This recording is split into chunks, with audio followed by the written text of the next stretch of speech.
A soldier watches the horizon. Nothing but green jungle and red sky.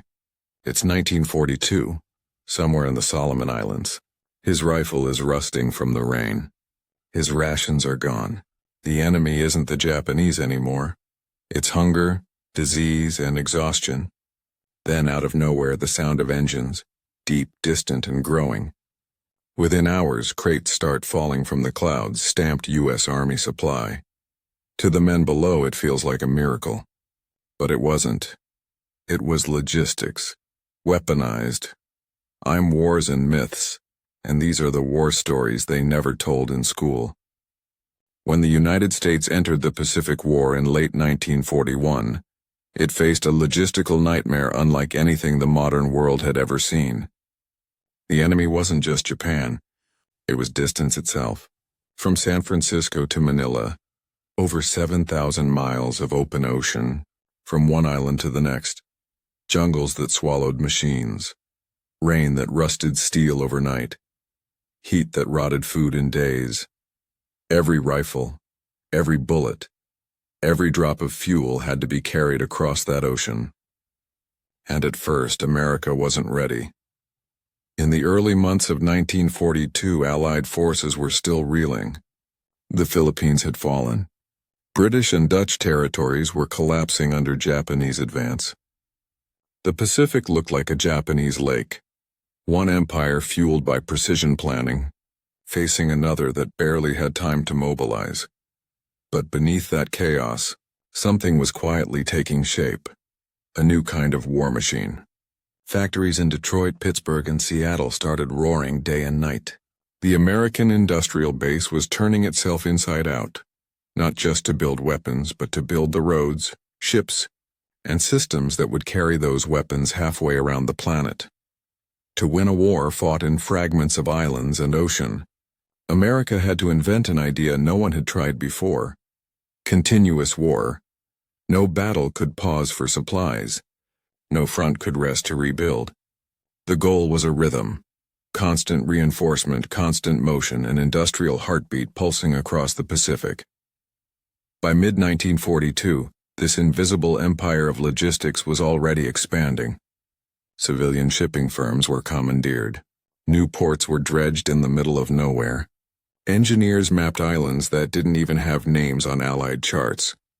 The first Seabees, construction battalions of builders in uniform, landed behind combat troops, carving runways out of jungle mud and coral. And as the Marines bled for every inch of Guadalcanal, ships were already en route behind them, carrying fuel, vehicles, radio towers, and pre-cut steel bridges. The American supply machine was learning to fight like a living organism, adapt, deliver, expand. What started as survival soon turned into strategy. By 1943, America was doing something no army had done before, turning the Pacific Ocean into a supply chain. On paper, it shouldn't have worked. The Japanese Empire still held the upper hand in territory, airfields, and naval range. But America had something Japan never did: industrial depth. Factories in the Midwest were producing weapons faster than Japan could destroy them. And now, for the first time, those weapons had a way to reach the front faster than they could be used. The secret was mass synchronization. Cargo ships were no longer independent vessels.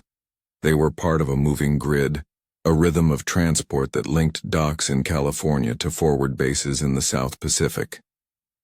Each ship had a destination weeks before the front line even existed. The workhorses of this system were the Liberty ships, steel cargo vessels built in assembly line fashion. One could be launched every 4 days. They weren't fast, they weren't beautiful, but they could carry 10,000 tons of war, fuel, rations, parts, ammo, and men. Behind them, another layer of logistics evolved: floating depots. Old oil tankers and cargo ships were refitted as mobile warehouses, carrying entire inventories of spare engines, uniforms, and medical supplies. They could anchor near combat zones and resupply fleets without ever touching land. It was an idea decades ahead of its time, the ocean as a mobile factory. But all of this meant nothing without coordination. That came from the service forces, a lesser-known command structure that managed the invisible side of war. Shipping schedules, inventory lists, mechanical repairs, and fuel tracking across thousands of miles. It was the bureaucratic brain behind the battlefield muscle. At its peak, the Pacific Service Force controlled nearly 3,000 ships, 400,000 men, and over 600 forward bases. Every island seized became another link, refueling, repair, radio, or runway, and the moment it was secured, construction began.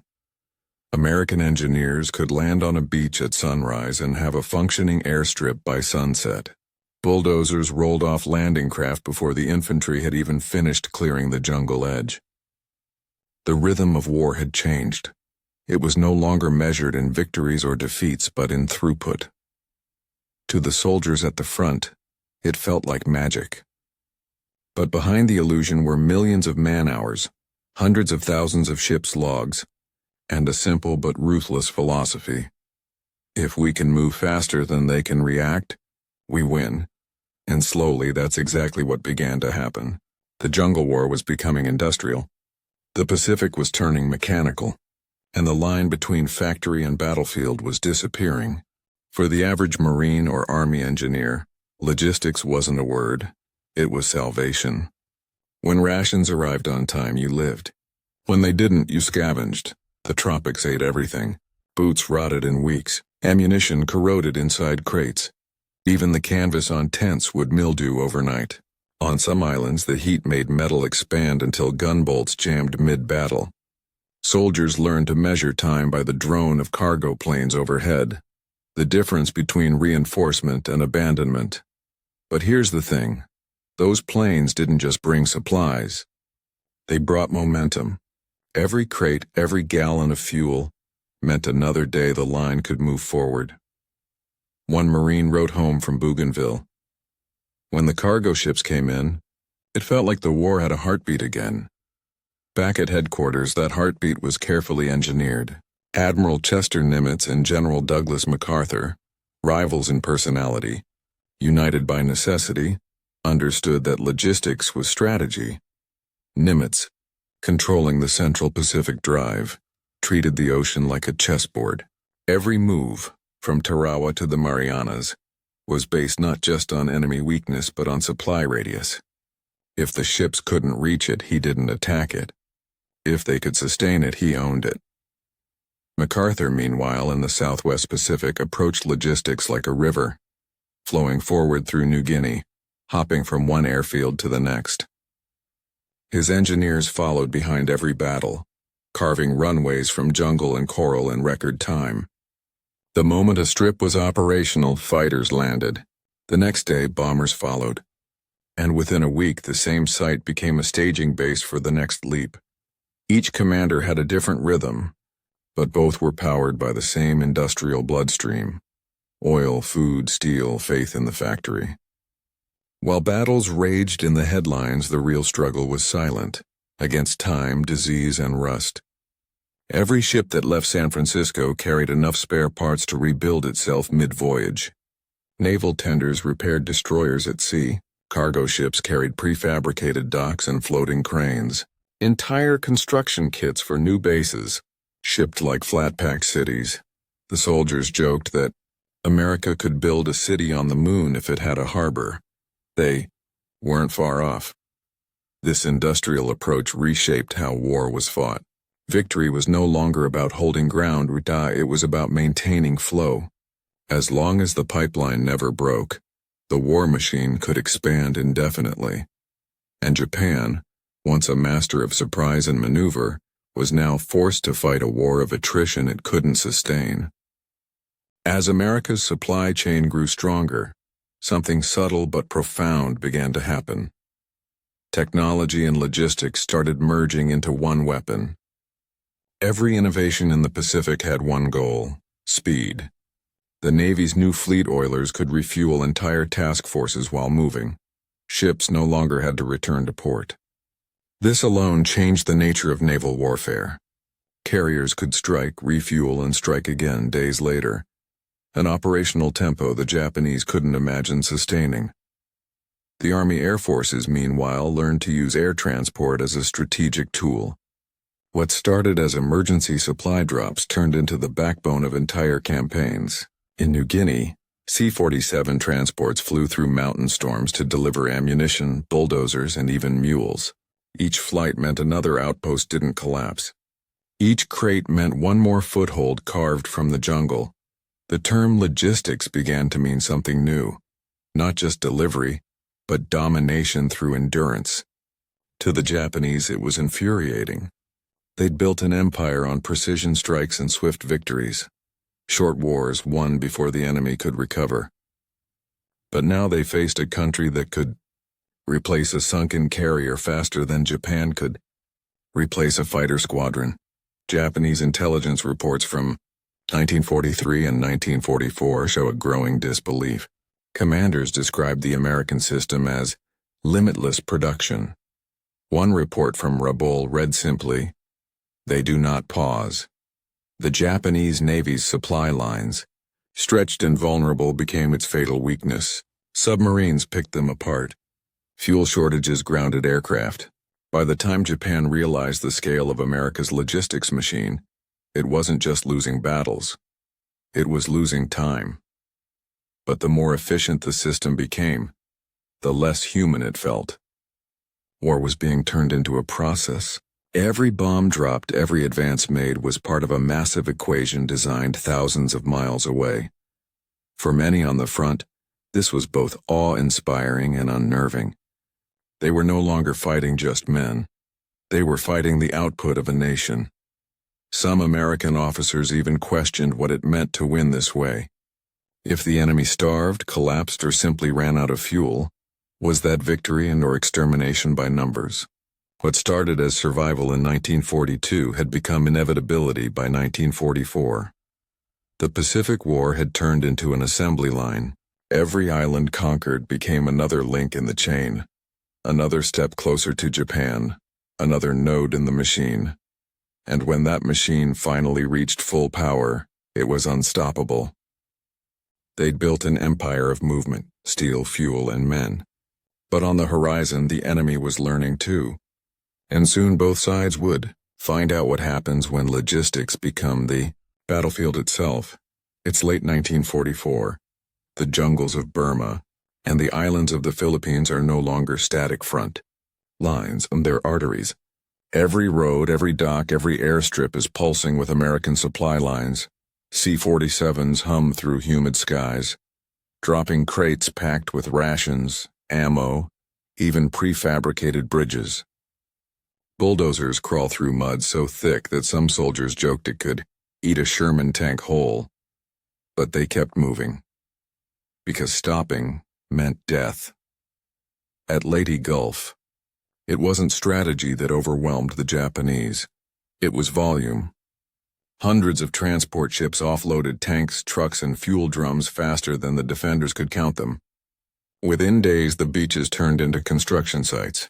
Mobile cranes, engineers, medics, all synchronized, like a moving city made of canvas and steel.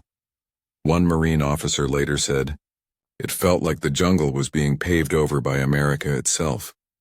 But behind that power came risk. The farther the Allies advanced, the longer their supply veins stretched. Fuel had to cross thousands of miles of ocean, through typhoons and submarines. Each new victory meant another burden, more mouths to feed, more engines to keep running, and then came the test.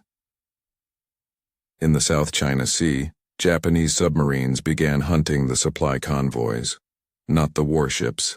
They understood now. If you can't destroy the army, destroy its lifeline.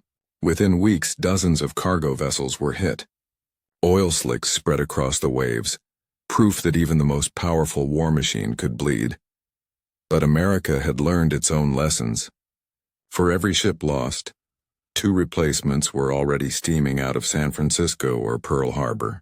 Convoys began sailing with radar escorts, night fighter coverage, and even floating repair ships, entire mobile workshops that could fix battle damage without returning to port.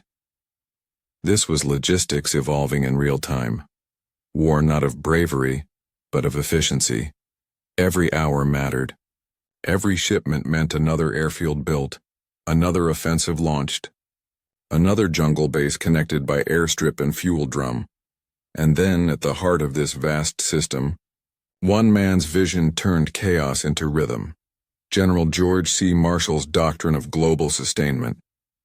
He once said, "An army is a team.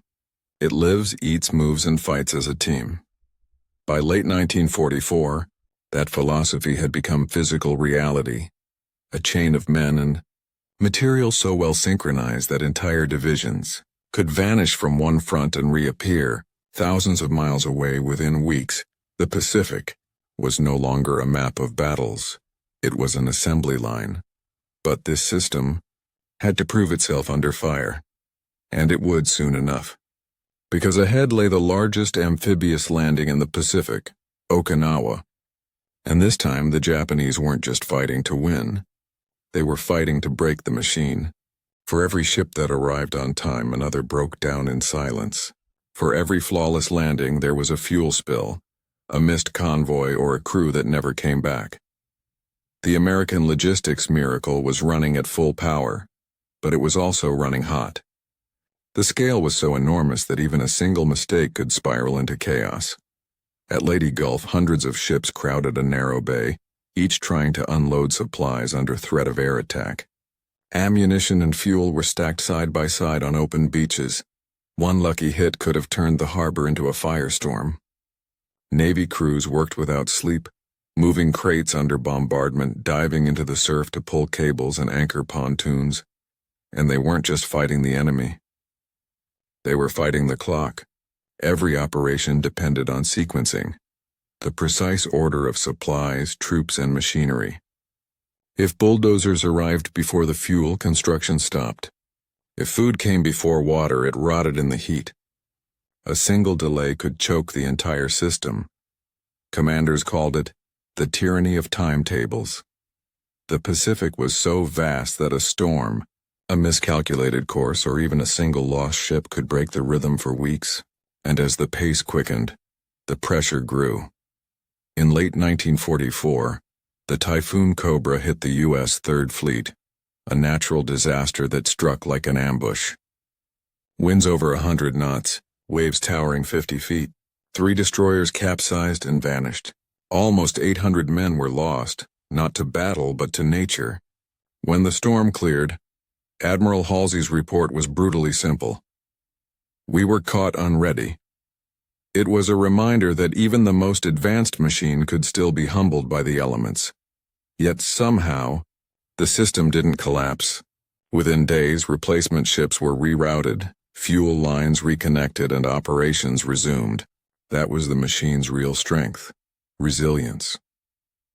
By 1945, America's logistical network had become so redundant, so deeply layered, that no single disaster could stop it. From the Marianas to Okinawa, the rhythm continued. Constant convoys, constant reinforcement, constant pressure. To the Japanese, it felt less like a war and more like drowning. Every time they destroyed one American depot, 3 more appeared. Every time they ambushed a convoy, another fleet was already on the way. The machine was now self-sustaining. A force of momentum, not just manpower. But beneath the efficiency, the cost was invisible. Crews who never slept, pilots flying supply runs until engines failed midair, men dying not for victory but for continuity. The Pacific had become a war fought on spreadsheets, schedules, and sacrifice. And yet, in that relentless grind, victory was forged. By August 1945, the Pacific was silent again. But silence didn't mean stillness. What remained was a network, an empire of movement, built across half the planet.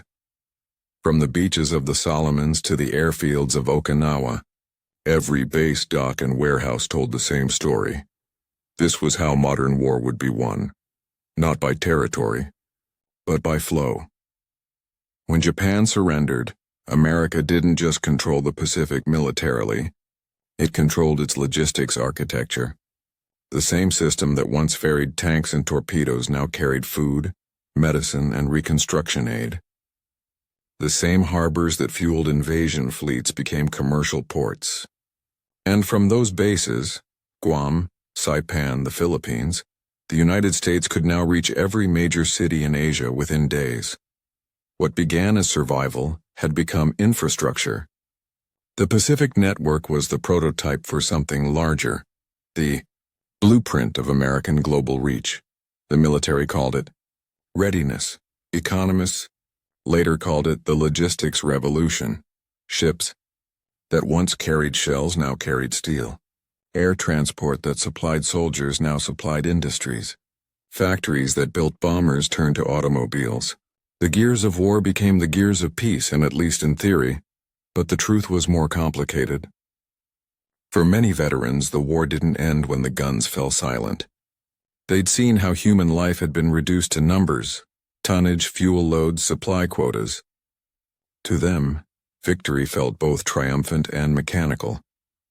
One Army officer later wrote, "We won not by outfighting them, but by outbuilding them." I'm proud of that. But sometimes I wonder what it turned us into. In that single line was the paradox of the entire campaign. America had learned how to win forever, but at the cost of seeing war as something you could engineer. After 1945, the U.S. demobilized its armies, but it never dismantled the system that had kept them alive. What the world didn't see was that America had built more than a wartime network.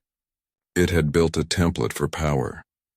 The Cold War was still years away, but its foundation was already being poured in concrete and steel across the Pacific. Runways in Guam and Okinawa became permanent bases. Ports in the Philippines and Micronesia turned into refueling stations for a new kind of navy, one that could project force anywhere, anytime. The war had taught Washington a brutal truth. Whoever controls the logistics controls the war before it starts. That mindset shaped everything that followed. The Berlin airlift, Korea, Vietnam, the Persian Gulf. Each conflict was fought with lessons learned in the jungles and beaches of the Pacific. Even the modern American supply doctrine, just-in-time warfare, traces its DNA back to the Liberty ships and floating depots of 1944. By the early 1950s, the Pacific wasn't a frontier anymore. It was a highway, dotted with bases, pipelines, and warehouses. What had begun as an emergency improvisation in 1942 became a permanent infrastructure of presence. The Japanese called it the Empire of Logistics. And in a way, they were right. It wasn't about conquering land anymore. It was about ensuring that anywhere in the world the supplies could arrive first. For historians, that's where the irony lies. The same machine that made total war possible also made total peace impossible. Once the engine was built, it could never really stop. If you love real World War II stories that sound unbelievable but actually happened, subscribe for more. When people talk about the Pacific War, they remember the battles, Midway, Iwo Jima, Okinawa. But beneath every headline victory was something quieter, stranger, and maybe even more powerful. The idea that war could be manufactured. The soldiers on those islands fought with courage, but they were carried forward by something bigger than themselves. A nation that had turned its factories, its ships and its citizens into a single, beating machine. It was efficient, it was unstoppable, and it changed the world. Because after 1945, every superpower copied it. Every conflict that followed, from Korea to Vietnam to Iraq, ran on the same logic: control the flow, control the fight. What America proved in those years wasn't just that it could win a distant war. It proved that with enough organization, even chaos could be conquered. But what it lost maybe was something harder to measure, the sense that war was ever truly human again.